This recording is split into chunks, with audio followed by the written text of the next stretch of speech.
Hiding behind the Quakers' peace-loving reputation lies a dark secret.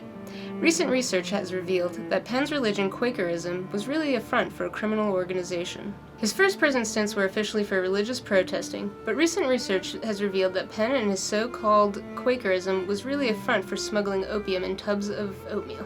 Penn and his gang, known as the Quaker Mafia Family, or QMF, became a big problem for the Crown. After unsuccessfully trying to stop QMF, King Charles II decided the best way to get rid of them was to give Penn and QMF Pennsylvania. Once Penn and QMF made it to Pennsylvania, their money problems began. Quakerism started to take off as a real religion. QMF's criminal enterprise of smuggling opium in tubs of oatmeal was ruined, leaving William Penn in shambles. Left alone, Penn slowly went broke, forcing him into massive debt.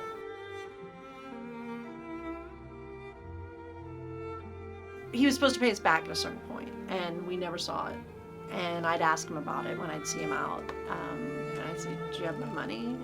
And he wouldn't really want to directly answer me, but he knew. He knew he owed us money. I mean, this is not something that anyone's going to forget. I first heard the news when the Fords sent an eviction letter to Pennsbury Manor. And I'm like, yo, William, what the fuck? Where's my money? He was really being an asshole. I was completely in the dark. But I felt like a lot of people were mad at me, and I'm not really sure why.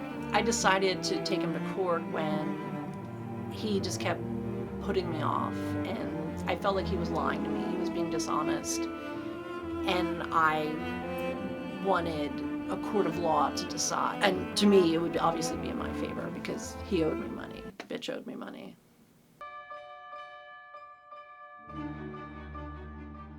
When Penn lost Pennsylvania, it was almost a great relief. Not having to worry about more land and more people being angry with us. The idea of him being in jail was really, I just enjoyed it. I wasn't allowed to speak with Penn. I wasn't allowed to see him. I was completely in the dark. I mean, here's this piece of shit guy, like, taking money from people, has no intention to pay them back. So I don't have any remorse for sending him there. It's what he earned. I want to still believe my husband. I want to stick with him for the children and believe that we are still on the right path. But after all these years and these lies and these rumors, I just don't know who to trust anymore. I'm starting to feel like Melania Trump.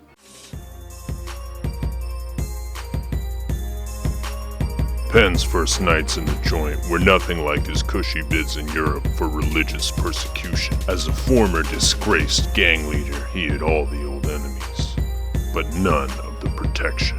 Billie Penn? Yeah, I remember Billie Penn. He was a soft man.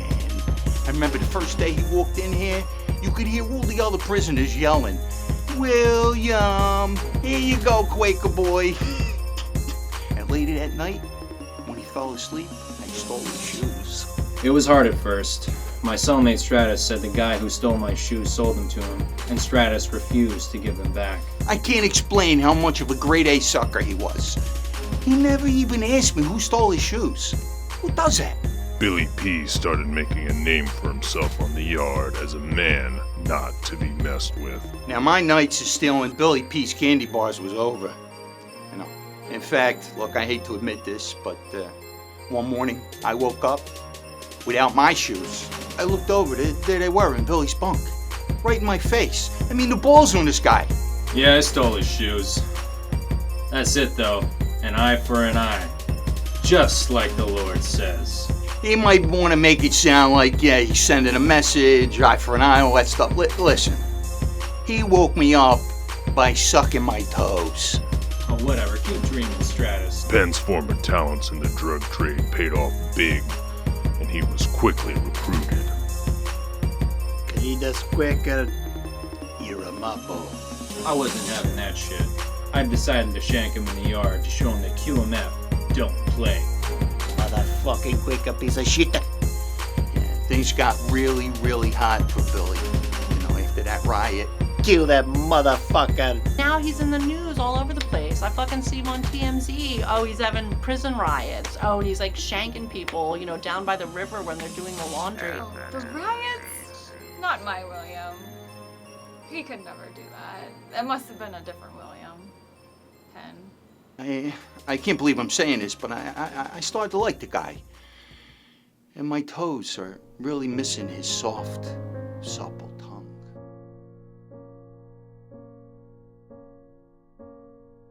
Of course, I was frustrated during the trial. It was so nerve-wracking, and I just want my husband to be acquitted. I want all those people to be happy again and put their trust in us. I think it's a misrepresentation, and it doesn't, the Quakers no good to have a man like this in our midst. When William got out of prison, he definitely seemed changed. I don't know what they did to him in there, but I'm just glad to have my William back. I might have to move out of Pennsylvania just because I don't like the name. I'm kind of tired of this whole thing. If you're gonna let the guy go, you're gonna let him take back the land that he can't even like really take care of or afford. I mean, that's on you. I mean, you know what? This interview's done. Okay, I'm done here.